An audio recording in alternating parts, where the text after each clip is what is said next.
2 ദിവസത്തേക്കുള്ള രാവിലത്തേടെ സ്വസ്ഥതയായി കേട്ടോ. കാരണം അമ്മ ഇച്ചിരി അരി അരച്ച് തന്നിട്ടുണ്ട്. ഞാൻ ഇന്ന് ഇഡ്ഡലി ഉണ്ടാക്കാമെന്ന് വിചാരിച്ചു. എന്നാലല്ലേ നാളെ നമുക്ക് ദോശ ഉണ്ടാക്കാൻ പറ്റുള്ളൂ. കുറച്ച് പേര് ഇഡ്ഡലി പാത്രത്തിൻ്റെ കാര്യം ചോദിച്ചിട്ടുണ്ടായിരുന്നു. ഞാൻ ആമസോണിൽ നിന്നാണ് വാങ്ങിയത്. അതിൻ്റെ ലിങ്ക് ഷെയർ ചെയ്യാൻ വേണ്ടിയിട്ട് എൻ്റെ കയ്യിലില്ല കേട്ടോ. കുറേ നാളായതാണ് ഇത് വാങ്ങിച്ചിട്ട്. പിന്നെ സെർച്ച് ചെയ്താൽ കിട്ടും. ഇത് 3 തട്ടുള്ളത് കൊണ്ട് നമുക്ക് സമയം ലാഭമാണ്, ജോലി എളുപ്പം തീരുകയും ചെയ്യുമല്ലോ. അപ്പോൾ ഞാൻ മോനുകുട്ടൻ ഭയങ്കര ഉറക്കമാണ്, ഒന്ന് വിളിച്ചുണർത്താമെന്ന് വിചാരിച്ച് പോയതാണ്. ഉണർന്നില്ല, അങ്ങോട്ട് തിരിഞ്ഞ് കിടന്ന് വീണ്ടും ഉറങ്ങുവാണ്. എന്നാലും ഇപ്പോൾ എഴുന്നേറ്റ് വരും. എൻ്റെ കൂടെ കിടന്നിട്ട് രാത്രി ചൂടെടുക്കുന്നെന്നും പറഞ്ഞ് പോയി മുത്തിൻ്റെ കൂടെ കിടന്ന് ഉറങ്ങിയതാണ്. പിന്നെ ഞാൻ വന്ന് ചായയൊക്കെ ഇട്ടു. ഇഡ്ഡലിയുടെ കൂടി ഇന്ന് സാമ്പാറുണ്ട്, സാമ്പാറും കൂടി അമ്മ വെച്ച് തന്നിട്ടുണ്ടായിരുന്നു. അതുകൊണ്ട് ഇന്ന് വലിയ പണികളൊന്നും ഇല്ലായിരുന്നു.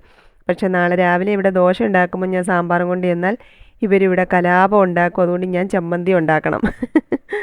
അപ്പോൾ മോനുകുട്ടൻ ബ്രഷ് ചെയ്തിട്ട് വന്ന് സ്കൂളിൽ കൊണ്ടുവരാനുള്ള വാട്ടർ ബോട്ടിലൊക്കെ നിറച്ച് വെച്ചു. എന്നിട്ട് കഴിക്കാൻ പോവാണ്.